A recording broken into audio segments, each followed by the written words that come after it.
Nós estávamos numa caravana na África do Sul, e ouvindo o pastor Earl Stiggin, um pastor reformado, holandês, que trabalhava entre os Zulus. E ele dava uma palestra para nós e disse o seguinte: quando nós começamos a estudar sobre avivamento, é porque ele já passou, ou porque ele ainda não chegou. Porque enquanto ele está acontecendo, você não tem tempo para estudá-lo.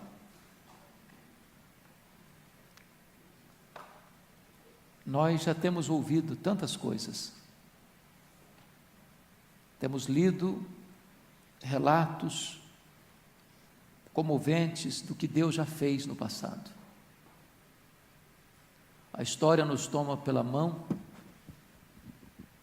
e nos evidencia quantos momentos históricos, em tantos lugares, em tantas épocas, Deus fendeu os céus e Deus derramou do seu Espírito, trazendo um poderoso reavivamento para a igreja.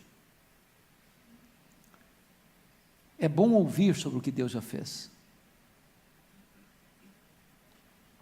Mas hoje nós estamos reunidos aqui para rogar a Deus aquilo que também lá em Quacisabanto, em 1966, foi motivo da oração daqueles irmãos antes do avivamento.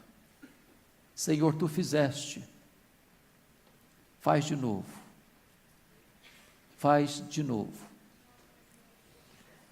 Eu sei que muitos dos irmãos têm orado por esse assunto há anos. Eu sei também que há momentos em que este tema ocupa mais a agenda da igreja do que tem ocupado ultimamente.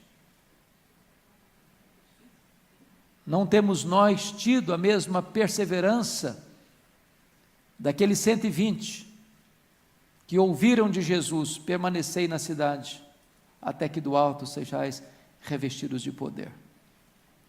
Às vezes nos envolvemos com outros temas, com outros assuntos, e não temos prioridade no nosso coração, nem na nossa agenda, para buscarmos este avivamento. Estou seguro de que a igreja não promove avivamento, de que esta agenda não está nas mãos da igreja. Por outro lado, estamos plenamente convictos, à luz das Escrituras, que cabe a nós preparar o caminho do Senhor para que Ele se manifeste. O derramamento do Espírito vem como resultado de uma volta do povo de Deus para Deus, com o coração quebrantado, com choro, com pranto, com jejuns, rasgando o coração e não as vestes.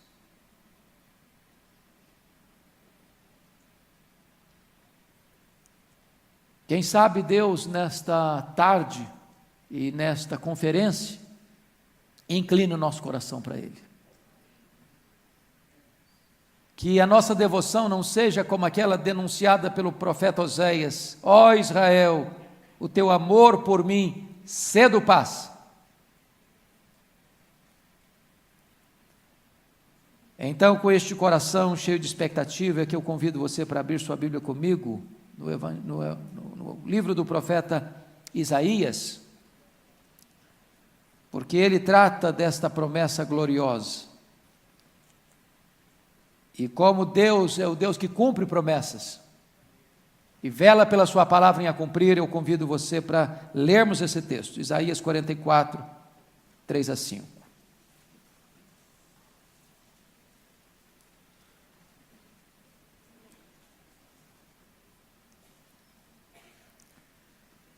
Penso eu que este é um dos textos mais importantes da Bíblia nesse quesito, nesse ponto.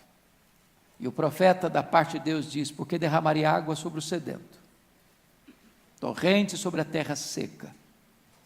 Derramarei meu espírito sobre a tua posteridade e a minha bênção sobre os teus descendentes. E brotarão como erva como salgueiro junto às correntes das águas.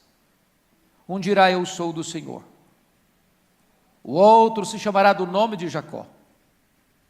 O outro ainda escreverá na própria mão: eu sou do Senhor. E por sobrenome tomará o nome de Israel. Amados irmãos, eu confesso a vocês que já tive momentos na minha vida em que esse assunto foi mais pungente no meu coração do que está sendo hoje. No começo da década de 90, nós tivemos alguns congressos, algumas conferências sobre avivamento. Havia uma espécie de fome, de sede, de um clamor em todo o Brasil. É bem verdade que alguns irmãos, em nome de avivamento, entraram por outros caminhos, até perigosos, se desencaminharam, confundindo avivamento com sincretismo, com misticismo, com modismos, com estilos de culto. E talvez por causa destes fatores de desvios de uns, de exagero de tantos, alguns outros ficaram com o pé atrás e recuaram. E recuar neste ponto é como que apagar o Espírito de Deus. Recuar neste ponto é conformar-nos com a vida rasa demais, árida demais, infrutífera demais, chamando de normalidade aquilo que é anormal, porque à luz do livro de Atos dos Apóstolos, uma vida cheia do Espírito Santo, revestida com o poder do Espírito Santo, governada pelos princípios que aprendemos aqui hoje, de oração, de pregação e de poder, foram a marca registrada daquela igreja. Hoje você vê sinais aqui, ali, acolá, de entusiasmo, de crescimento, de oração, de pregação no poder do Espírito Santo, mas se você olha o cenário geral, há muitas igrejas hoje que estão minguando. Há muitas igrejas hoje que estão ficando desidratadas. Há muitas igrejas hoje vitimadas pelo liberalismo que estão morrendo, literalmente morrendo. Há outras que bandearam para o lado de um sincretismo místico, que abandonou de vez a fidelidade à palavra de Deus, a vida de piedade, e mergulharam de cabeça na religião do comércio, do lucro, das facilidades humanas. Ao mesmo tempo em que outras igrejas, mesmo conservando a sã doutrina, a ortodoxia inegociável, diga-se de passagem, estão secas, como um deserto, mortas como um poste. À semelhança da igreja de Sardes: tens nome de que vives, mas tu estás morto. É nessa conjuntura, irmãos, que nós precisamos desesperadamente buscar de Deus um reavivamento espiritual. Você crê nisso? Isso é possível? Me encanta entender o que o apóstolo Pedro disse em Jerusalém, quando cumpriu-se a profecia de Joel: e acontecerá depois que derramarei do meu espírito sobre toda a carne. O apóstolo Pedro se levanta e diz: esta promessa é para vós, para os vossos filhos, para aqueles que ainda estão longe, para quantos o Senhor nosso Deus chamar. De tal forma que é fundamental nós estarmos estribados neste fato bíblico de que é possível nós recebermos um derramamento do Espírito. É bem verdade, irmãos, que o Pentecoste aconteceu como um fato histórico, singular, irrepetível, nesse sentido. O Espírito Santo veio para ficar para sempre com a igreja. Ninguém questiona isso. Entretanto, a partir do Pentecostes, nós vimos, não só no livro de Atos dos Apóstolos, como em Samaria, como na cidade de Cesareia Marítima, como na cidade de Éfeso, novos derramamentos do Espírito Santo. E estes 20 séculos de cristianismo, esse fato se repetiu e se repetiu e se repetiu. Porque esta promessa é para nós, é por isso que você e eu estamos aqui numa conferência de avivamento. Nós cremos que Deus pode, mais uma vez, derramar sobre a sua igreja do seu Espírito. Esse texto que nós acabamos de ler, trata de 4 verdades magnas sobre este assunto. A primeira verdade é que este avivamento é uma promessa claríssima de Deus para nós. Notem comigo o versículo 3. Porque derramarei água sobre o sedento, torrente sobre a terra seca, derramarei meu espírito sobre a tua posteridade e a minha bênção sobre os teus descendentes. E esta promessa tem uma marca inconfundível. Ela é uma promessa segura. Segura porque não é um homem que está prometendo isto. Segura porque não é apenas uma igreja que está prometendo isso. Segura porque não é uma denominação que está prometendo isso, nem mesmo um concílio eclesiástico. Segura porque o próprio Deus, que não pode mentir, é que está prometendo. Eu vou derramar. Deus promete e cumpre o que diz. Deus faz e ninguém pode impedir a sua mão de fazê-lo. É nesta base bíblica é que nós aguardamos um poderoso reavivamento nos nossos dias. Oh, irmãos amados, eu fico a imaginar o que poderia acontecer conosco se nós fôssemos revestidos com esse poder.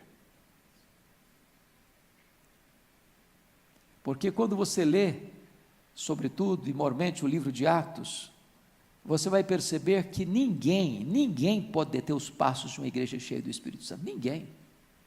Não tem pobreza, não tem perseguição, não tem açoite, não tem prisão, não tem martírio. Os cristãos do primeiro século foram queimados vivos, crucificados, jogados nos anfiteatros da morte, caçados como praga. Mas quanto mais se intensificava a perseguição a essa igreja, mais ela crescia. Não porque ela tinha poder em si mesma, não porque eles fossem melhores do que nós, mas porque eles foram revestidos com o poder do Espírito Santo de Deus. E uma igreja cheia do Espírito Santo de Deus, ela não pode ser detida pelo braço da carne. Nós precisamos desse poder.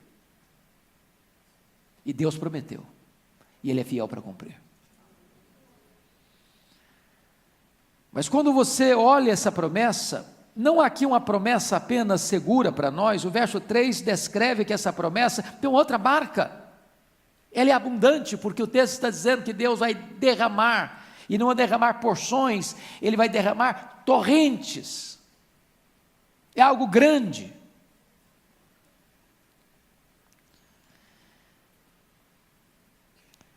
Eu gosto muito da história da igreja. Alguém já disse que a história da igreja é nossa pedagoga ou então será nossa coveira. Quem não aprende com a história repete seus erros. E quando eu olho os muitos avivamentos ao longo da história, seja aquele da Inglaterra do século XVIII, ou do país de Gales, ou da Escócia, ou no século XIX nos Estados Unidos e também na Escócia, ou no século XX no país de Gales, na Coreia do Sul, na África do Sul, você vai perceber que não foi algo pequeno, acanhado. E aí você aprende uma outra lição à luz disto, é que nós hoje somos muito, assim, peritos em discutir e defender nossas ideias, nossas experiências. e achamos que tudo quanto Deus quer e pode fazer na nossa vida é o que nós já conhecemos ou o que nós já experimentamos. Chamamos de normal aquilo que é anormal, uma vida rasa. Eu aprecio de forma muito assim particular as orações do apóstolo Paulo registradas em suas epístolas. Parece-me que Paulo alcançou o pináculo da sua teologia quando ele se colocava de joelhos. E o apóstolo Paulo, em Efésios 3,19, faz, ao meu ver, a mais audaciosa oração registrada na Bíblia, por um homem. Ele ora para que você e eu sejamos tomados de toda a plenitude de Deus. Você já parou para pensar o que significa isso? Você já parou para meditar um pouquinho sobre os atributos que só Deus os tem? Os chamados atributos incomunicáveis de Deus? Sendo Ele autoexistente, imenso, infinito, eterno, imutável, onipotente, onipresente, onisciente, soberano, transcendente, maior que tudo quanto Ele criou. Um universo tão fantástico que ainda está sendo descoberto. Por isso nenhum homem pode afirmar categórica e insofismavelmente qual é o exato tamanho desse universo. Mas que os cientistas já afirmam ter mais de 93 bilhões de anos-luz de diâmetro. Significando que se você voasse a velocidade da luz, 300 mil quilômetros por segundo, você demoraria mais de 93 bilhões de anos para ir de uma extremidade à outra do universo. E não há um centímetro desse universo onde Deus não possa dizer, isso aqui é meu, eu criei isso aqui, sou dono disso aqui e sou maior do que isso aqui. E agora o apóstolo Paulo está orando para que você e eu sejamos tomados de toda a plenitude de Deus. Aí você diz, não, Paulo devia estar delirando. Não é possível. Ele não podia ser tão aventureiro para fazer uma oração tão audaciosa. Mas ele diz em seguida no verso 20, ora, aquele que é poderoso para fazer infinitamente mais. É preciso que você entenda que essa fala está sucedendo um dos pedidos mais audaciosos, para que você seja tomado de toda a plenitude de Deus. Ele diz, depois Deus pode fazer até mais do que isso, infinitamente mais, porque tudo quanto pensamos ou pedimos, conforme o seu poder que opera em nós, a Ele, portanto, seja a glória na igreja e em Cristo Jesus, agora e pelos séculos eternos. A conclusão a que chegamos, irmãos, é que Deus tem mais para nós. Às vezes nos contentamos com gotas, quando Deus tem rios de água viva. Às vezes nos contentamos com a vida de fraqueza, quando temos a suprema grandeza do poder de Deus à nossa disposição. Às vezes nos contentamos com alegriazinha qualquer, quando nós temos alegria indizível e cheia de glória à nossa disposição. Às vezes nos contentamos com lampejos de paz, quando Deus tem para nós a paz que excede todo entendimento. Deus tem para nós algo maior do que nós sabemos e já experimentamos.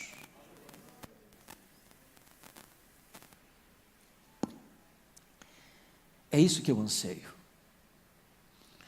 Aquilo que um dia Moody, caminhando pela rua Wall Street em Nova York, experimentou. Eu não sei que nome você dá isso não. Eu não estou muito preocupado com a nomenclatura. Eu só sei de uma coisa. Ele era um homem antes e ele era um homem depois. Eu só sei de uma coisa, a partir daquele dia, aquele homem nunca mais foi o mesmo. A partir daquele dia, aquele homem levou 500 mil pessoas a Cristo.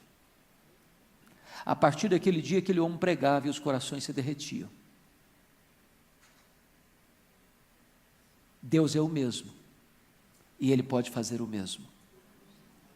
Ele prometeu, e Ele é fiel para cumprir.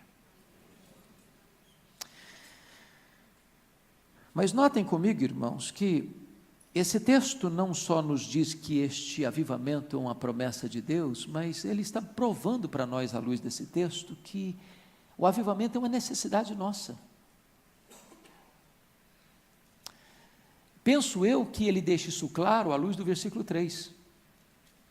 Porque você nota que dos muitos símbolos do Espírito Santo na Bíblia, como o vento, o hálito, o azeite, a pomba, o fogo, aqui o Espírito Santo é simbolizado pela água. Ele está descrevendo algo: derramarei água sobre o sedento e torrente sobre a terra seca. Essas duas primeiras figuras apenas estão aqui para ilustrarem para nós o que representa o derramamento do Espírito Santo. E por que ele usa a água como símbolo do Espírito Santo aqui? Para nos ensinar algumas verdades. Primeiro, não tem vida onde não tem água. Um dos primeiros sustos que eu tomei na primeira viagem que fiz a Israel, passando pelo Egito, depois de atravessar o deserto do Sinai, é chegar exatamente na fronteira, de um lado o deserto árido, seco e morto, do outro lado um pomar de laranjas, cheio de frutos. E eu perguntei para o guia o seguinte: qual é o segredo? De um lado, no mesmo deserto, reinar a morte, e do outro lado, no mesmo deserto, reinar a vida. E ele me respondeu: onde tem água, toda a terra é terra boa. Se não tem água, não tem vida. Você pode ter a melhor terra, você pode ter a melhor semente, você pode ter os melhores insumos, você pode ter a melhor tecnologia, a semente vai morrer mirrada no ventre da terra, onde não tem água. E o que isso representa para nós? Você pode ter templos, você pode ter aparelhos e tecnologia sofisticada, você pode ter músicos de qualidade superlativa, você pode ter pregadores cultos e eloquentes, você pode ter as mais sofisticadas formas e técnicas de comunicação, você pode ter a eloquência dos anjos. Se não tiver o Espírito Santo, não tem vida na igreja. Não tem, irmãos. Charles Spurgeon disse com toda razão: é mais fácil eu acreditar que um leão tornar-se-á vegetariano do que eu acreditar que uma alma sequer possa ser salva sem a obra do Espírito Santo de Deus.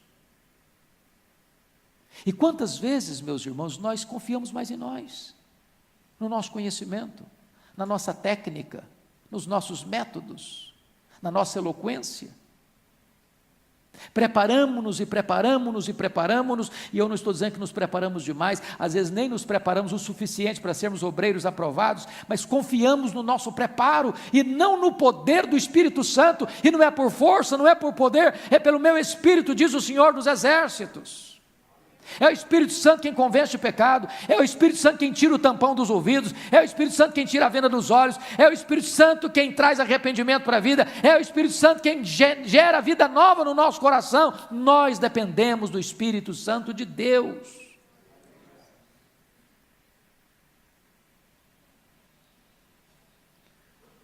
Eu conheço alguns redutos em que as pessoas têm até medo de falar do Espírito Santo.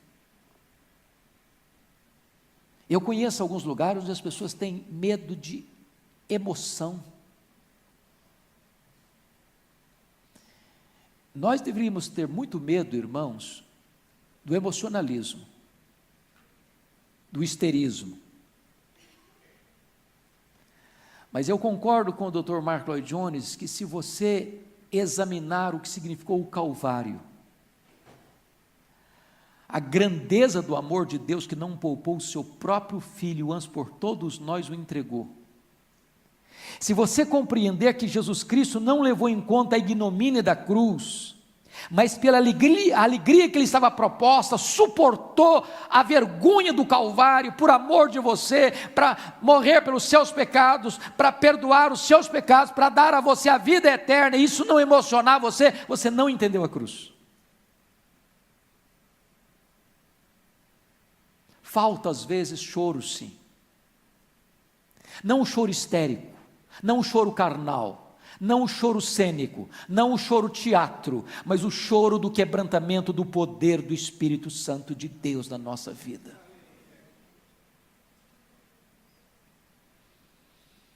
Mas notem comigo, a água ela é muito importante para uma outra finalidade.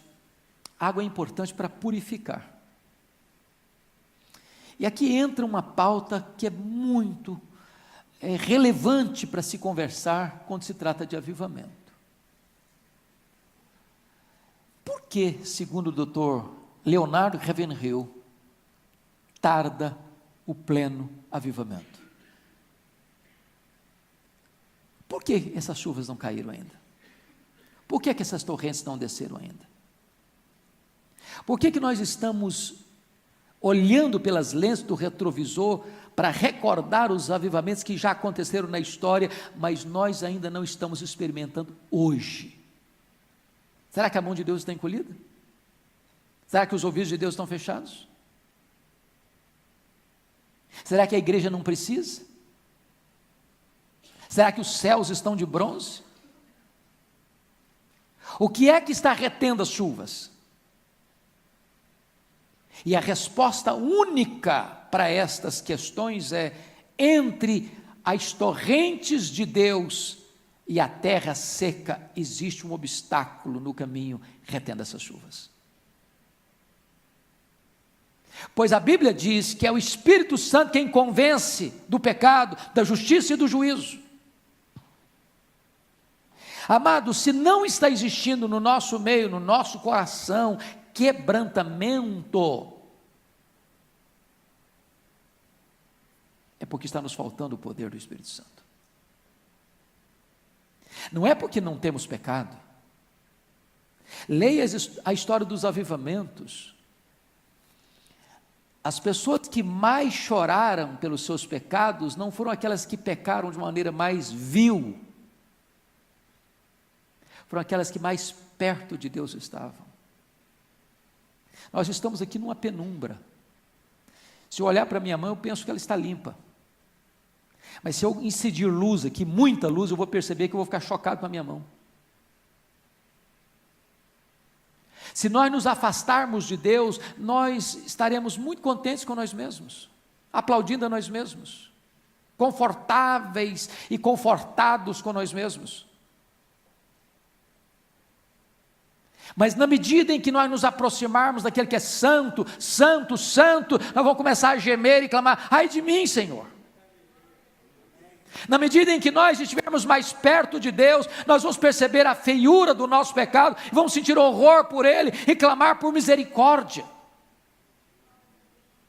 É por isso que não há avivamento onde não há quebrantamento, não há avivamento onde não há arrependimento, não há avivamento onde não há choro pelo pecado, não há avivamento onde o povo de Deus não cai em si e desesperadamente reconhece a malignidade do seu pecado, e nós não conseguiríamos chegar a isso, a não ser que o Espírito Santo de Deus nos constranja a isso.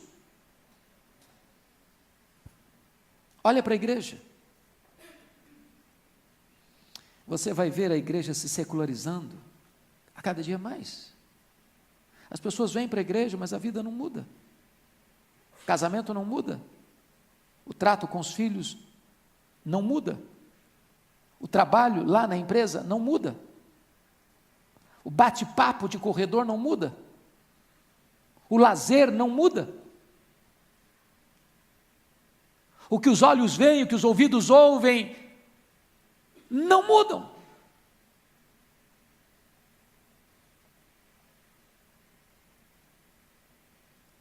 E desta forma, queridos irmãos, nós precisamos do Espírito Santo para produzir quebrantamento no nosso coração. Vocês se lembram de um pregador chamado Robert McCain, na Escócia? Esse irmão era um pastor presbiteriano, morreu muito jovem, 29 anos.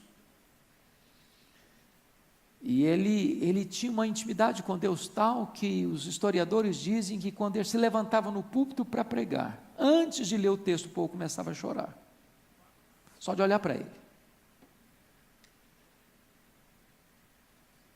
Qual foi a última vez que você viu isso? Um culto público? Qual foi a última vez que você viu alguém saindo quebrantado, chorando?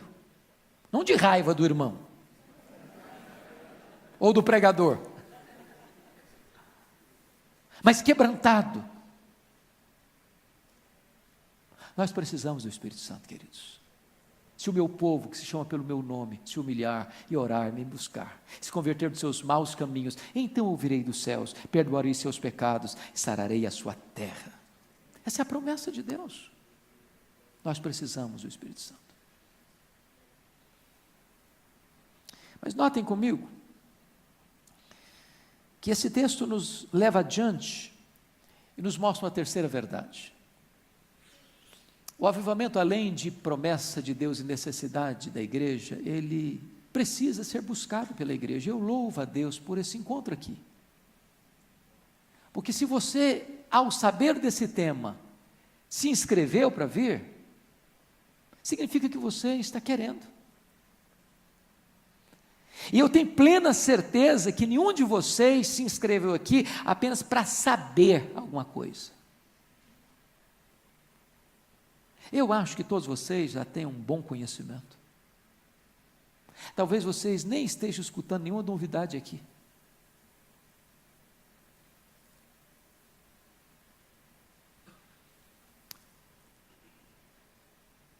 Mas talvez você veio aqui hoje com uma expectativa.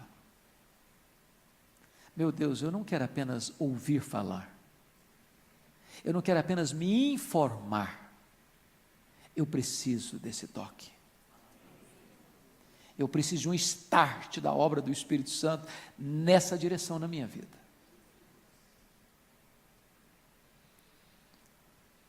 Volte os olhos comigo para o verso 3, por favor. Tem duas coisas que merecem destaque aí.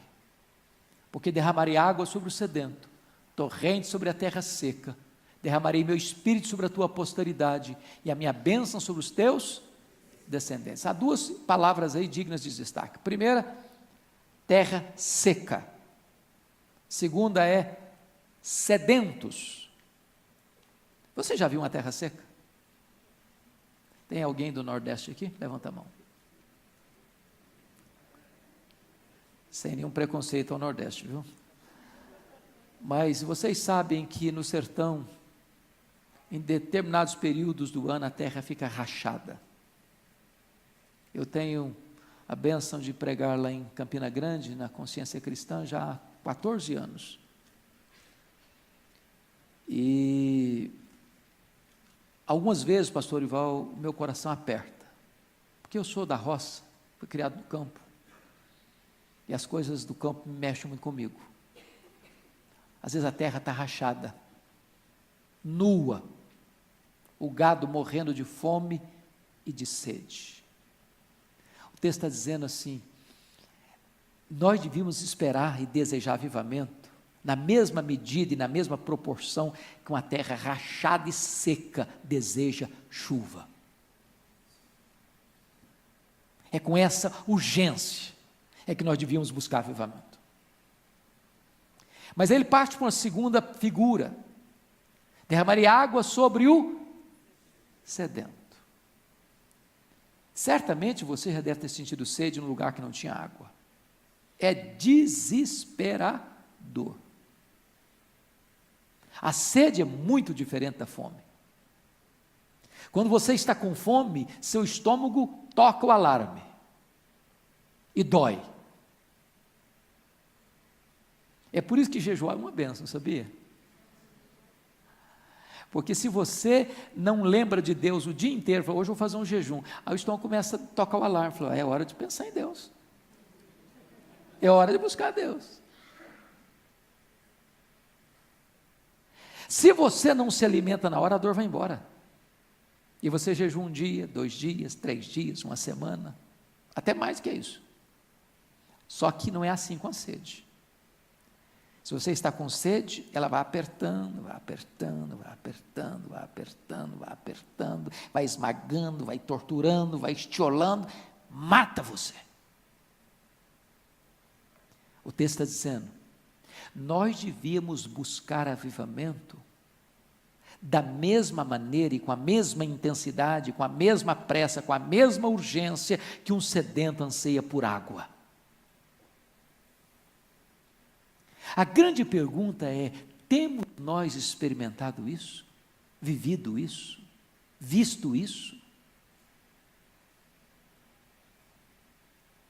Irmãos, às vezes você tem um culto devocional, onde as pessoas se quebrantam, às vezes aquele momento ali, aí você desce a escada para o pátio da igreja, o papo lá é outro, o papo é outro.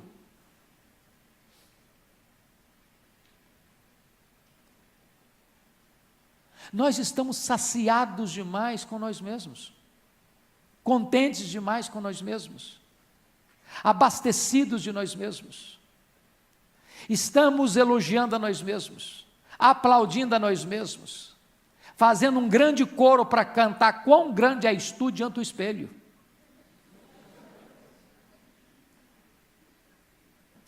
Pois o avivamento vem, irmãos, é quando a igreja sentir sede de Deus, sede de Deus. Liga a sua televisão, liga o seu rádio, escute o que está sendo pregado aí fora. As pessoas estão correndo atrás da bênção, querem prosperidade, querem riqueza, querem milagre, querem saúde, querem sucesso, querem fama, querem glória, querem aplausos. Igrejas, empresas, púlpitos, balcão de negócio, templos em praça de consumidores. Mas avivamento não é isso. Avivamento não é centrado no homem, avivamento não é sede de bênção, avivamento é sede de Deus. E é por esta causa que todos os avivamentos da história, tanto os registrados nas Escrituras, como aqueles que são registrados pela história da igreja, todos foram precedidos por oração. Oração, oração, oração, porque a água vem sobre o sedento, a chuva cai sobre a terra seca. Deus enviaria um avivamento para quem não está querendo? Deus saciaria quem não está com sede? Deus está procurando um povo sedento, mas onde ele está? Onde ele está?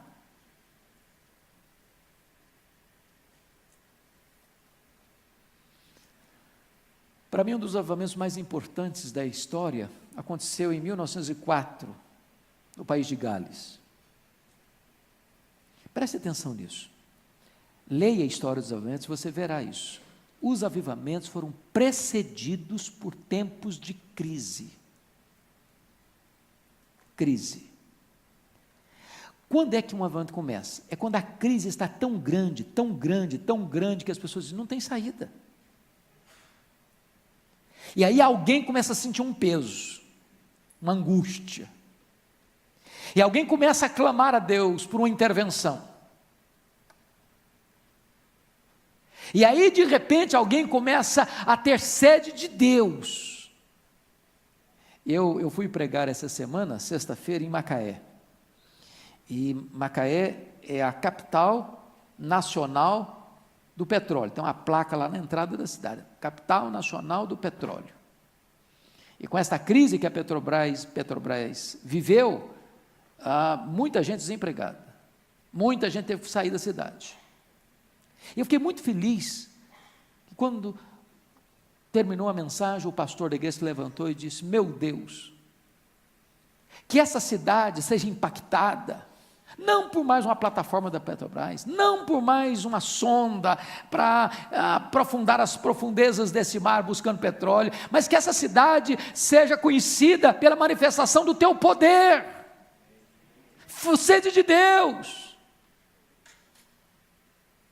Quando nós desesperadamente desejamos mais Deus do que o sucesso profissional, mais Deus do que a riqueza financeira, mais Deus do que os aplausos humanos.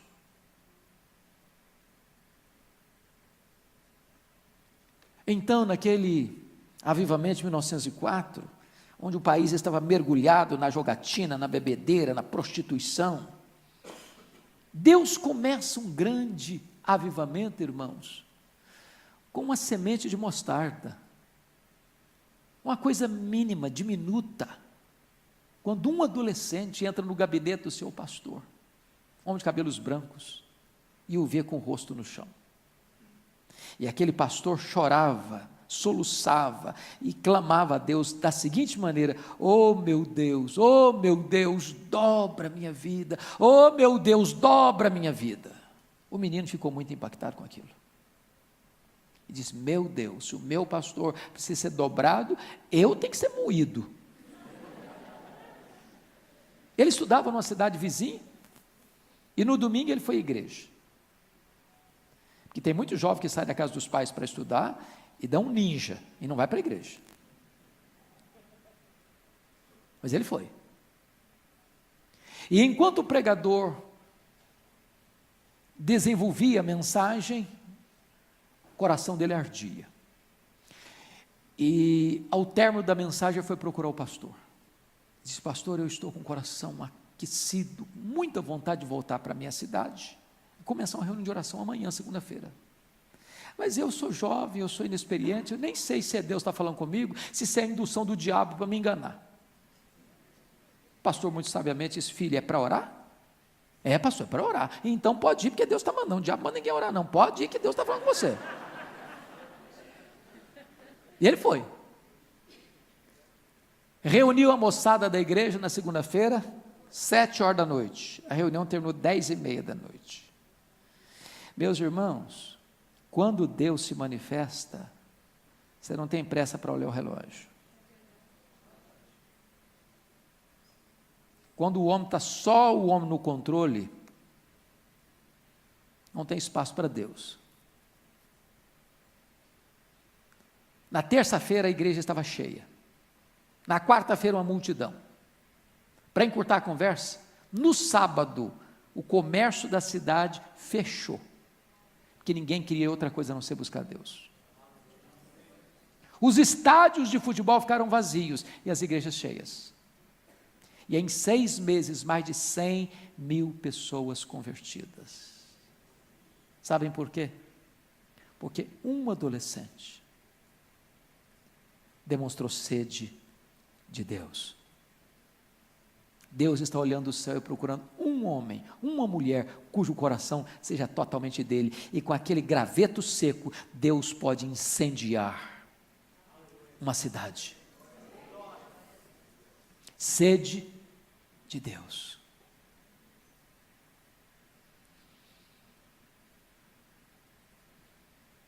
Mas eu quero concluir dizendo para você que este avivamento, à luz desse texto, traz para nós resultados maravilhosos. Eu quero destacar 2. O primeiro deles está aí no versículo 4, confira comigo: os teus descendentes brotarão como erva, como salgueiro junto às correntes das águas.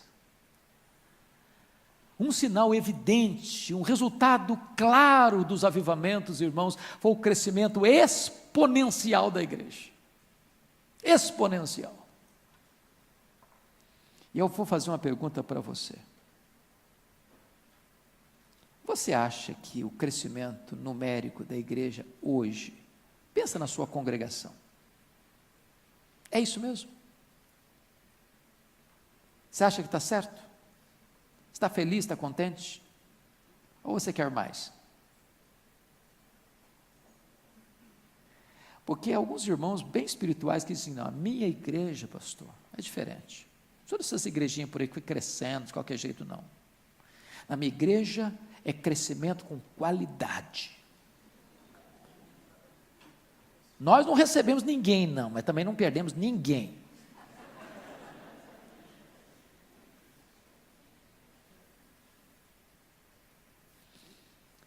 Jesus disse que quando a semente cai na boa terra, ela produz a 30, a 60 e a 100 por 1. Antônio Vieira, pregando um sermão nesse texto, diz: o problema é que hoje não está crescendo nem 1%. Se nós somarmos hoje,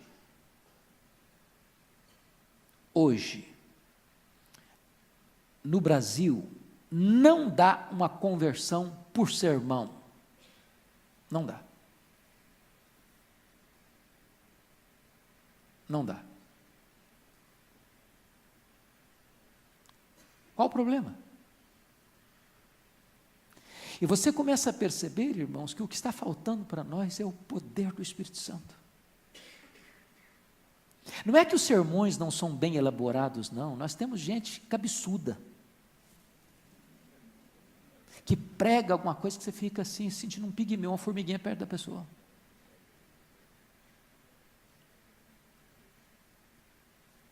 E eu não estou dizendo que você não deva estudar mais para pregar, não. Mas eu vou lhe dizer uma coisa: sem o poder do Espírito Santo, não haverá virtude do Espírito Santo, e não haverá crescimento. Lutero disse que sermão sem unção endurece o coração. E M. Bound chegou a dizer que homens mortos tiram de si sermões mortos, e sermões mortos matam.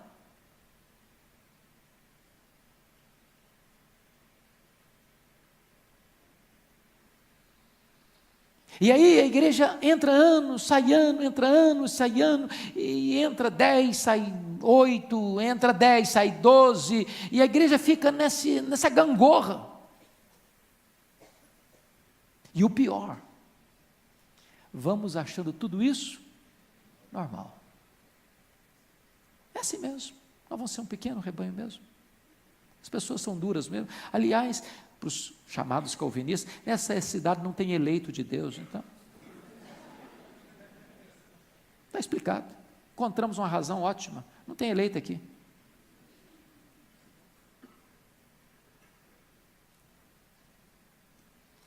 Oh, amados irmãos, em tempos de avivamento a igreja cresce, floresce, vão brotando os descendentes de Abraão como salgueiros junto às correntes das águas. Em tempos de avivamento, o Espírito Santo vai lá no estádio de futebol e tira o cara lá da arquibancada com a bandeira na mão, ele é tomado de convicção lá e vem chorando prostrar-se aos pés do Salvador. O cara está lá no bar da esquina enchendo a cara, e o Espírito Santo toma lá e ele volta correndo confessando os seus pecados. Está lá na cama do adultério, o Espírito Santo toma e o convence de pecado, e ele se derrete aos pés do Salvador, e as pessoas aos borbotões vão vindo e vão vindo e vão vindo, e a igreja não tem tempo, como Jesus não tem tempo para comer sequer, a quantidade de gente que vai chegando, e aos borbotões vão se rendendo aos pés do Salvador. Nós aguardamos esse tempo, meus amados irmãos. Isso não é obra da carne, isso não é propaganda, isso não é marketing, isso não é modelo, é apenas metodológico de crescimento, não. Isso é obra do Espírito Santo de Deus. Espírito Santo de Deus.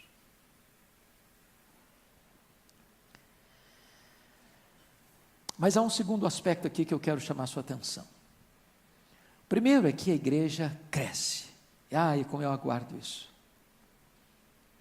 Que coisa boa, né?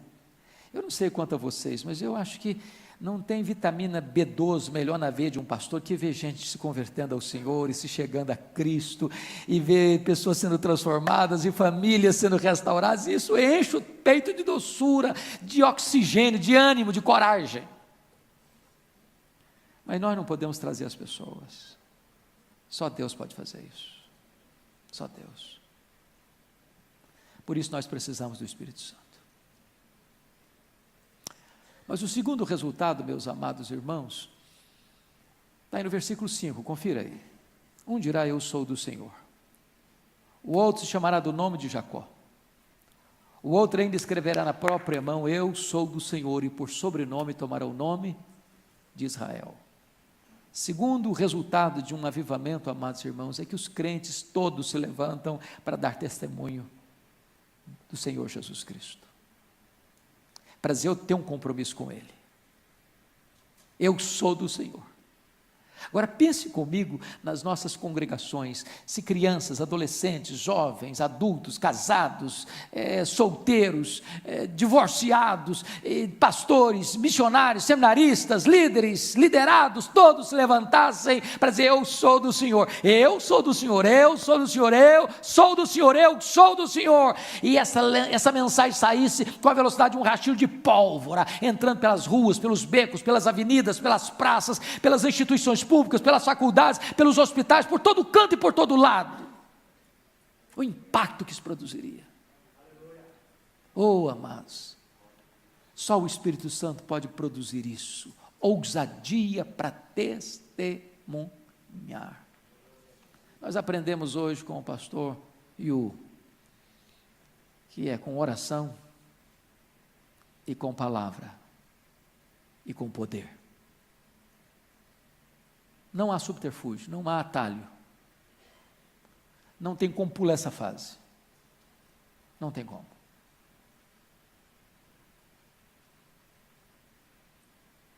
Eu não sei que tipo de experiências você já teve de testemunhar o nome de Jesus. Eu queria só dar uma aqui para encerrar.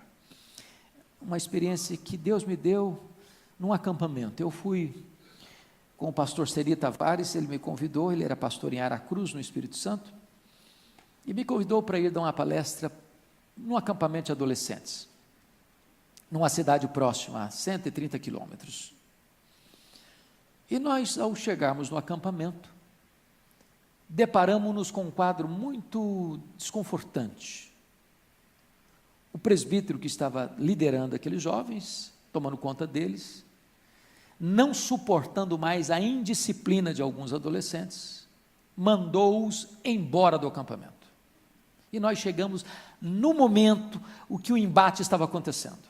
E o presbítero, nervosíssimo, com raiva, os adolescentes revoltados, e estava uma situação que não tinha clima nem para chegar, quanto mais para pregar. E o pastor Seni, muito sábio, não quis desautorizar o presbítero. Ele era o líder, estava lá. Ele tinha tomado uma decisão. E com aquele constrangimento todo, eu pedi ao presbítero, falei, meu irmão, eu queria te pedir um favor. Você tomou a decisão está tomada, mas eu vim aqui para pregar. Então, quem sabe o irmão pudesse nos dar pelo menos uma chance de mandar os meninos embora depois do culto. Depois do culto, o irmão toma a decisão que o senhor quiser tomar.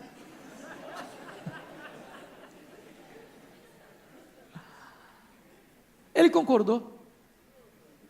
Oh, amados irmãos, eu nunca vi o que Deus fez aquele dia. Aquele culto não terminava. Meio-dia, 1h da tarde, 1h30 da tarde, 2h, ninguém quer saber de almoço, ninguém quer saber de nada. Um pranto, um quebrantamento, um choro. Daquele encontro saíram 4 pastores, adolescentes se rendendo a Cristo. Foram ao seminário. Só o Espírito de Deus faz isso, irmãos. Não tem técnica de comunicação que faz isso. Não tem conteúdo que você passa, que impacte. Nada disso. O que nós precisamos é da virtude do Espírito Santo para nos levantarmos com ousadia e pregarmos. Quem abre o coração é Deus. Mas o Evangelho é o poder de Deus para a salvação de todo aquele que crê. Ouvimos hoje aqui, de forma brilhante, que pregar esta mensagem é o maior de todos os privilégios. É continuar a fazer e a ensinar o que Jesus começou a fazer e ensinar.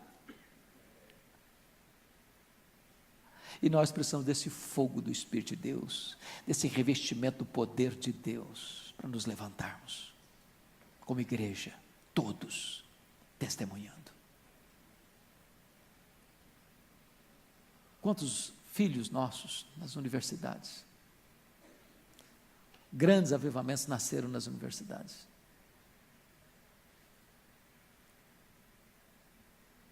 A minha oração é que Deus mexa conosco.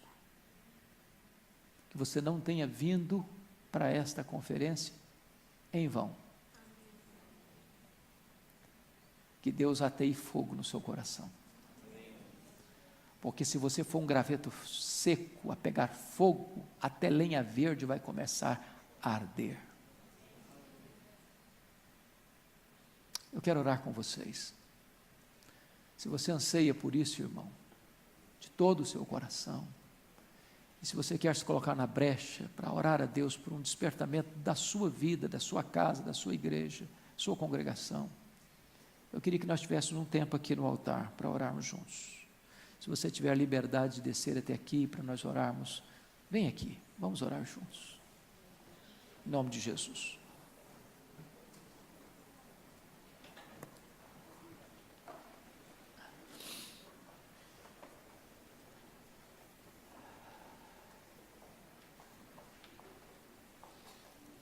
A Bíblia diz que nós não podemos desprezar o dia dos pequenos começos.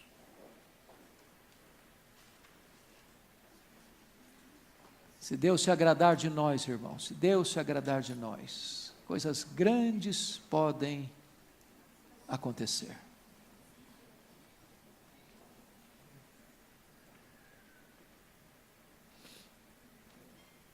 Se você não conseguir chegar até aqui, ajoelhe-se no corredor mesmo, não tem problema. Quem puder se ajoelhar, quem não puder, fique em pé ou assentado. O que importa é que Deus está vendo cada um de nós. No dia do Pentecostes estavam assentados, o Espírito Santo foi derramado sobre eles.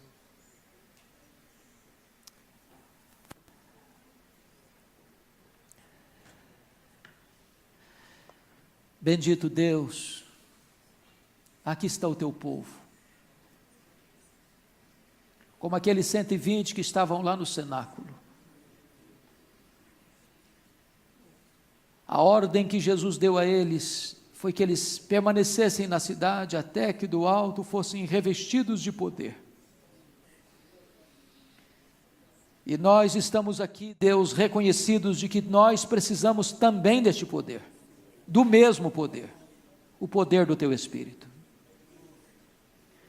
Somos fracos demais, limitados demais, vulneráveis demais. Nós não temos poder suficiente em nós mesmos. Meu Deus, o mundo jaz no maligno. Há correntes grossas de escravidão prendendo as pessoas. O diabo cegou o entendimento delas. Elas são prisioneiras do mundo, elas são prisioneiras da carne, elas são prisioneiras do diabo, elas estão depravadas e condenadas. Meu Deus, nós precisamos do teu poder, para levar esta palavra viva e poderosa a esses corações. Nós precisamos desse poder, Deus, para termos uma vida santa, piedosa. Nós precisamos desse poder, Deus, para tirar do coração as mágoas, as dores, as tristezas que tantas vezes se acumulam como fuligem na nossa alma. Nós precisamos desse poder, Deus, para olhar para o nosso coração e enxergar a malignidade do nosso pecado e nos arrependermos dele e, ó Deus, nós nos desvencilharmos deles pelo sangue do Cordeiro, pelo poder do teu Espírito. Nós precisamos do teu poder, Senhor, para nós amarmos aqueles que estão, talvez, Senhor, indiferentes de nós ou desafetos de nós. Dá-nos amor uns pelos outros, restaura a nossa alma. Dá-nos poder, Senhor, o poder do teu Espírito, para vivermos de modo digno do teu nome, para nos levantarmos, para termos fome, e fome das coisas lá do alto, vida de oração, vida de pregação, vida de testemunho, vida, meu Deus, digna do teu nome. Oh Senhor, cura a infidelidade da tua igreja, Senhor, restaura a sorte do teu povo, reaviva a tua obra, Senhor, sopra sobre nós o teu sopro, tira as cinzas, reacende as brasas, inflama um fogo santo no nosso coração, em nome de Jesus, e restaura a nossa sorte, derrama sobre nós as torrentes do teu Espírito, Senhor. Nós precisamos de Ti, nós não queremos apenas ouvir falar, nós queremos também experimentar na nossa geração, nos nossos dias, um genuíno avivamento. Aquilo que Tu fizeste, Senhor, faz de novo em nossa vida, em nossa igreja, em nosso tempo, em nossa nação, para testemunho do Evangelho, para glorificação do Teu Filho Jesus, para testemunho do Teu nome, em nome de Jesus. Em nome de Jesus, em nome de Jesus, aleluia.